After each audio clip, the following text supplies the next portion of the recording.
Assalamualaikum warahmatullahi wabarakatuh. Kali ini kita akan membahas mengenai kondisi geografis Indonesia. Ini masih satu aspek dengan keruangan serta konektivitas antar ruang dan waktu ya. Tujuan pembelajaran kita yang pertama adalah menjelaskan luas, batas, dan letak wilayah Indonesia. Kemudian yang kedua, mendeskripsikan bentang alam Indonesia. Dan yang ketiga adalah menjelaskan karakteristik wilayah Indonesia. Oke, yang pertama mengenai luas dan batas wilayah Indonesia. Luas wilayah Indonesia sekitar 7,81 juta kilometer persegi dengan jumlah pulau sekitar kurang lebih 17.500 pulau. Kemudian 3,25 juta kilometer persegi itu berupa lautan, 2,55 juta kilometer persegi berupa zona ekonomi eksklusif atau ZEE, dan 2,01 juta kilometer persegi berupa daratan. Jadi itu adalah luas wilayah Indonesia. Nah, luas wilayah daratan Indonesia itu hanya sekitar 1,2% dari luas daratan dunia. Kemudian kita ke batas wilayah Indonesia. Sebelah utara Indonesia, kita lihat bersama-sama di peta, itu Indonesia berbatasan dengan Malaysia, Filipina, dan Laut Cina Selatan. Kemudian sebelah selatan itu kita berbatasan dengan Timor Leste, Australia, dan Samudra Hindia. Sebelah barat kita berbatasan dengan Samudra Hindia, dan timur kita berbatasan dengan Papua Nugini dan Samudra Pasifik. Kemudian untuk letak wilayah Indonesia itu dibagi menjadi 3, yaitu letak geografis, letak geologis, dan letak astronomis. Yang pertama adalah letak geografis. Indonesia terletak di antara 2 samudra besar dunia, yaitu Samudra Pasifik dan Samudra Hindia. Kemudian di antara dua benua besar, yaitu benua Asia dan benua Australia. Dan pada pertemuan 2 rangkaian pegunungan, yaitu Sirkum Pasifik dan Sirkum Mediterania. Itu adalah letak Indonesia secara geografis. Dampaknya apa sih dari letak geografis Indonesia? Untuk dampak positifnya antara lain mudah berdagang dengan negara lain. Kemudian lautnya menyimpan sumber daya alam yang berlimpah. Sebagai daerah transit kapal dagang internasional sehingga bisa menjadi pemasok devisa negara. Kemudian kaya akan beragam flora, fauna, budaya, suku bangsa, dan etnis. Kemudian memiliki iklim tropis, jadi panas juga nggak panas banget, dingin juga nggak dingin banget. Kemudian ada kondisi politik yang stabil dan kompetitif.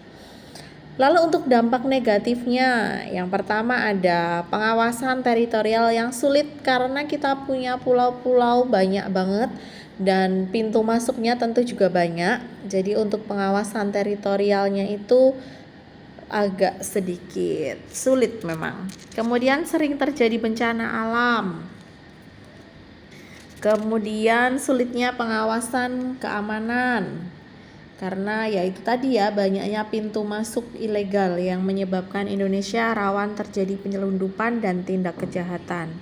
Kemudian munculnya berbagai penyakit karena letak Indonesia pada garis khatulistiwa menyebabkan debu dari seluruh dunia itu terkumpul di garis khatulistiwa sehingga memicu timbulnya berbagai penyakit. Kemudian sulitnya pembangunan infrastruktur. Nah, banyak wilayah di Indonesia yang infrastrukturnya masih sangat jauh dari kata layak karena ya memang daerah kita itu terpisah-pisah. Jadi untuk pembangunan mungkin memang masih belum bisa merata. Kemudian ada ketidakmerataan pendidikan. Jadi anak-anak di wilayah perbatasan dan pedalaman Indonesia masih banyak yang kesulitan untuk memperoleh akses pendidikan. Kemudian kita ke letak geologis Indonesia. Ya, yang pertama 3 zona geologi. Bagian utara merupakan paparan Sunda. Nah, ini adalah lempeng Asia.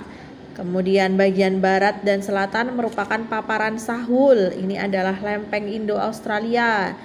Kemudian bagian timur merupakan lempeng dasar Samudra Pasifik. Nah, dengan begitu kita punya 3 lempeng tektonik ini.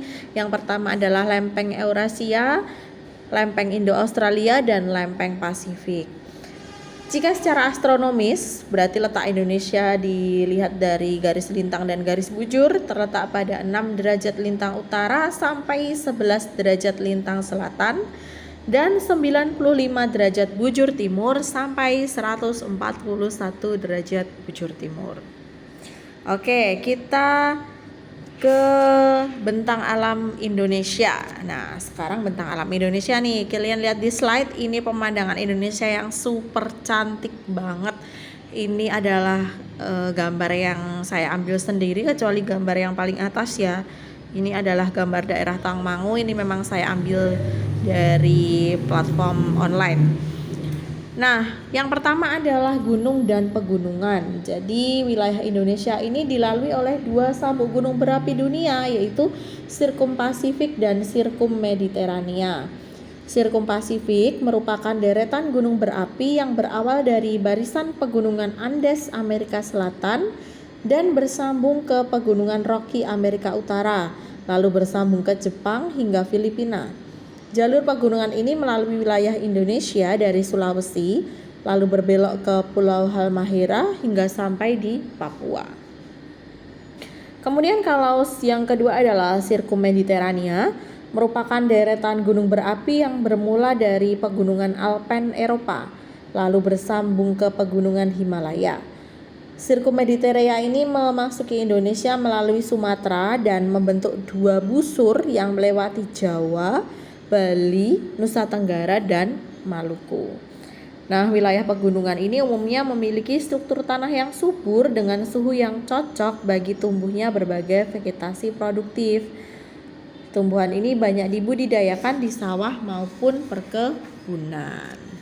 Oke, kemudian yang kedua ada bukit dan perbukitan.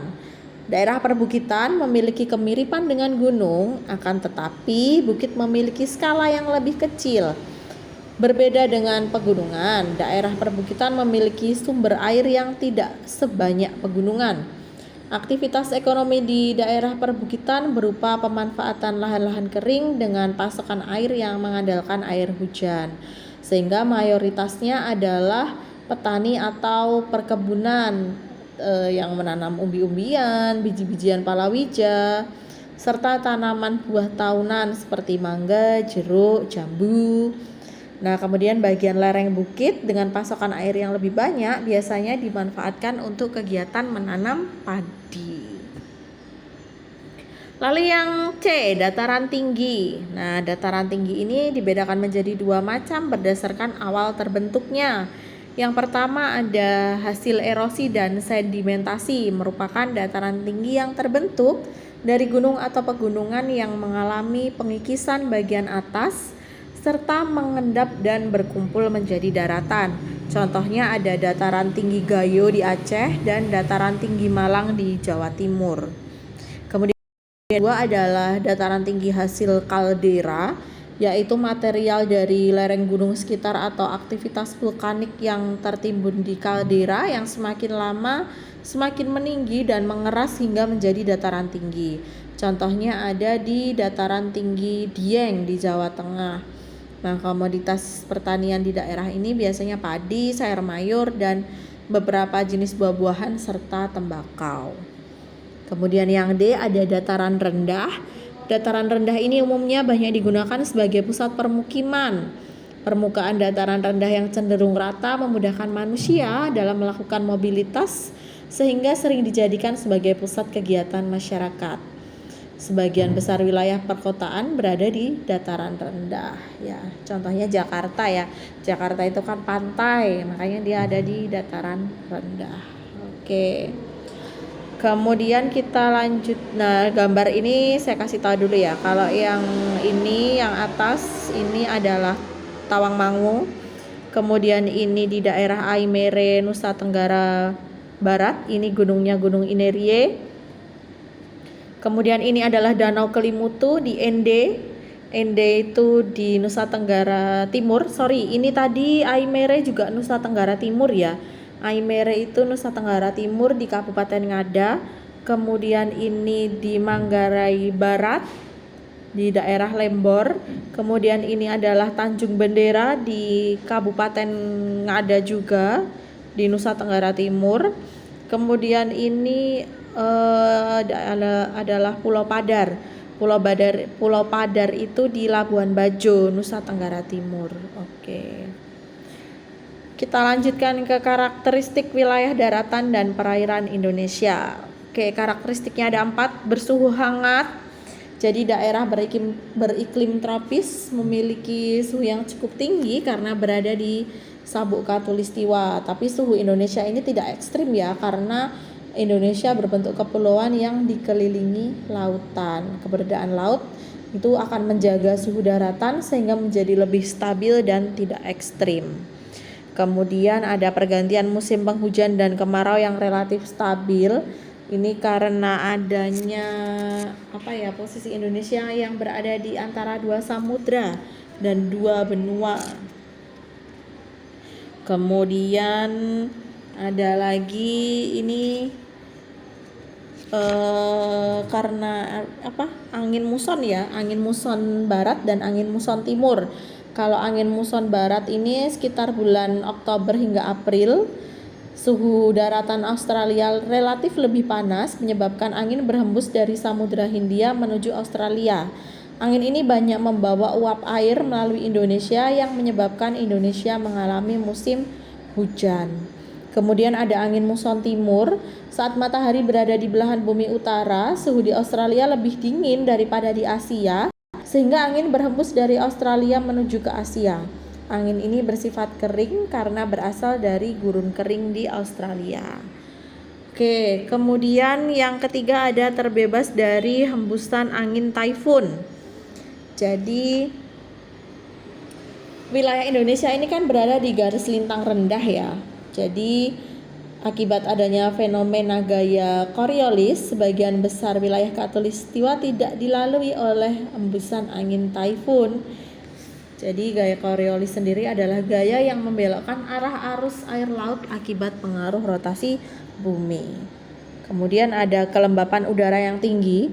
Wilayah Indonesia berupa kepulauan yang dikelilingi lautan dan berada di Sabuk Katulistiwa mengakibatkan penguapan wilayah perairan terjadi sepanjang tahun. Fenomena tersebut menyebabkan tingkat kelembapan udara di Indonesia cukup tinggi. Oke, tadi sudah saya jelaskan. Jadi sekitar suhu di Indonesia itu bersuhu hangat sekitar 28 derajat Celcius. Kemudian pergantian musim penghujan dan kemarau yang relatif stabil. Nah, ini dampak positif angin muson timur. Ada nelayan dapat mencari ikan di laut tanpa banyak terganggu.